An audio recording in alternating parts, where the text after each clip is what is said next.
vous si vous nous rejoignez pour cette troisième et dernière partie de Vianov. On continue, on parle d'éducation aux médias aujourd'hui, on compare le système français au système anglais et même italien avec Laurent Bassoul, notre spécialiste éducation qui est resté avec nous. Oui, ça va toujours bien? Toujours. Ouais, toujours.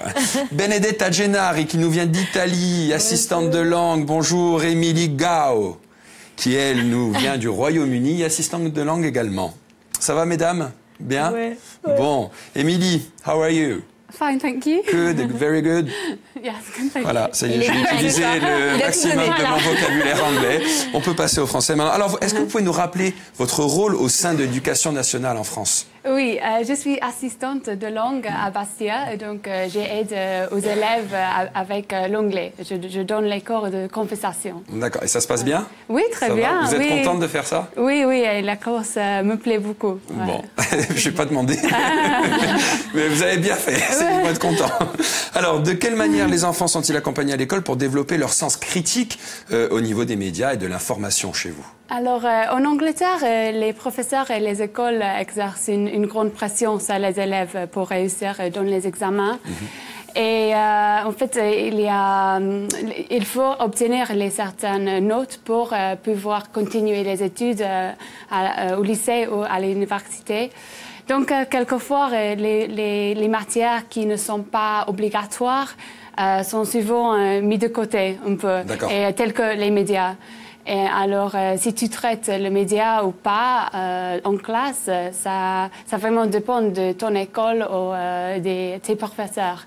Mais moi, heureusement, à mon école a accordé beaucoup d'importance aux activités, aux matières non obligatoires, extrascolaires.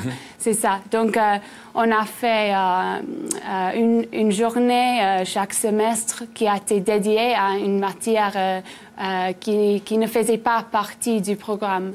Alors, un jour, je me souviens, avait le but de sensibiliser les élèves aux médias.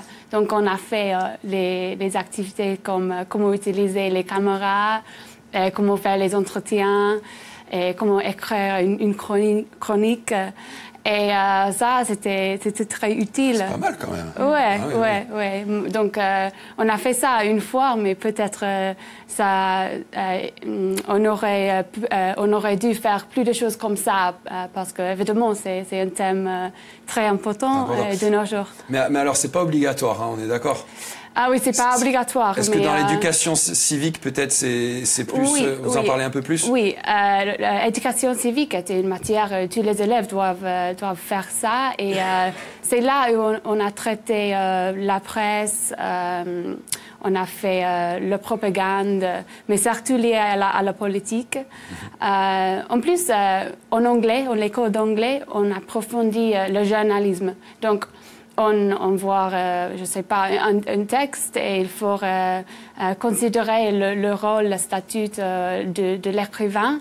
Il faut distinguer si le texte est fiable ou pas. Le problème de source. Oui, c'est ça. Également. Oui.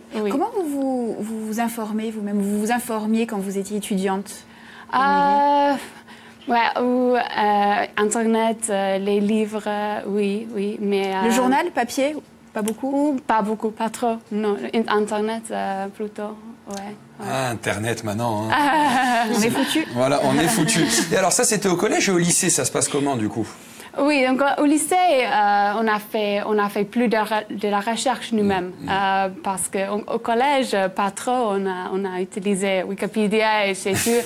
Mais au lycée, pour faire que le travail soit plus sophistiqué, plus profond, il faut aller au-delà de livres scolaires.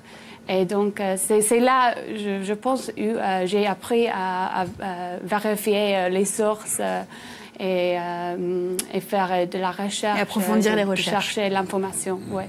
D'accord. Alors, bon, ça se passe comme ça en Angleterre. Laurane, est-ce qu'en France, on est sur le même système ou c'est totalement différent? Non, c'est différent, hein, parce que bon, je pense qu'on a un petit peu d'avance. Je ne veux pas comparer non plus complètement. Vous mais le faites un peu, hein. Je sais, oui. On a un petit peu d'avance parce que nous, ça fait partie vraiment du programme maintenant. Bon, avec l'essor des réseaux sociaux, etc., ça devient incontournable que l'enfant soit capable d'analyser les informations qu'il reçoit et de développer son esprit critique. Donc, par exemple, nous, en français, en 4e, il y a un objet d'étude qui s'appelle « Informer, s'informer, déformer », dans lequel on va traiter vraiment des articles, de journaux, voilà, pas des textes forcément littéraires. Et on va apprendre à nos élèves, ils le font déjà hein, depuis la 6e, même depuis avant, on l'a vu tout à l'heure avec le Clémy, mais on va leur apprendre à essayer de déceler le vrai du faux, vérifier leurs sources, leur apprendre à traiter une information brute qui vient par exemple de l'AFP pour la transformer en article avec les codes journalistiques, etc. Émilie, vous parliez tout à l'heure des activités un peu extrascolaires. Il existe en France un dispositif qui permet de créer sa propre radio. Ça s'appelle la web radio et donc beaucoup de collèges et de lycées se prêtent à cette activité. Donc en fait... c'est souvent accompagné par des professionnels ou une association. Ensuite, ils vont aider les élèves à créer leur propre émission en lien avec leurs professeurs, les professeurs qui sont volontaires. Hein, génial, ça peut se travailler dans toutes les matières. Et puis, ça va leur apprendre à manipuler les médias, justement. Et puis, ça va leur faire travailler l'oral, l'écriture, la rédaction de reportages, d'interviews, etc.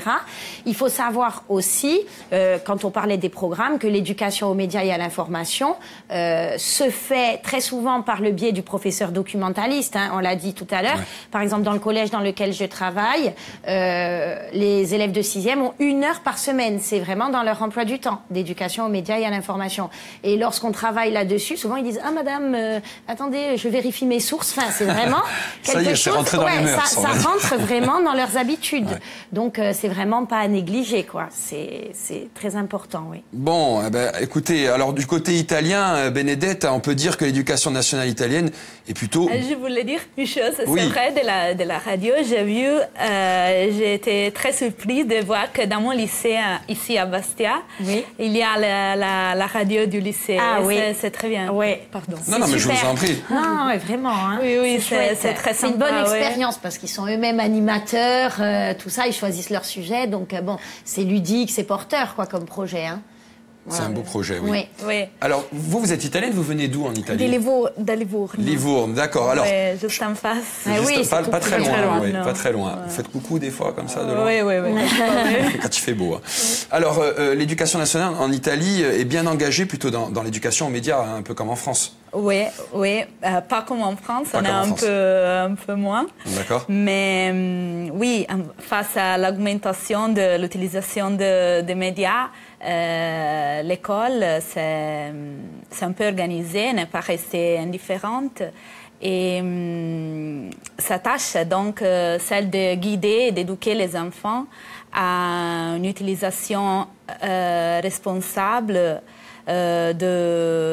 des dispositifs, oui, des technologies, des dispositifs technologiques. Et les risques sont pris en compte, peut-être, les dangers? Oui. Et c'est pour ça qu'il y a quelques années, il est né une nouvelle classe dans les lycées qui s'appelle classe 2.0. Et c'est pas obligatoire, c'est une filière, comme on dit, un choix que les élèves peuvent faire. Et les élèves qui choisissent cette classe ont à disposition une salle complètement équipée technologiquement, avec tous les dispositifs, les ordinateurs, les connexions Internet, les LIM, que c'est les tableaux multimédia, oui. Et les tablettes aussi. Et ils travaillent avec les livres traditionnels traditionnelle et en plus en utilisant aussi la technologie. Et donc, même le rôle du professeur va changer parce qu'il Oui, quel rôle a l'enseignant, oui. Ah oui, il devient aussi un guide. Il doit éduquer les élèves à bien utiliser ces technologies.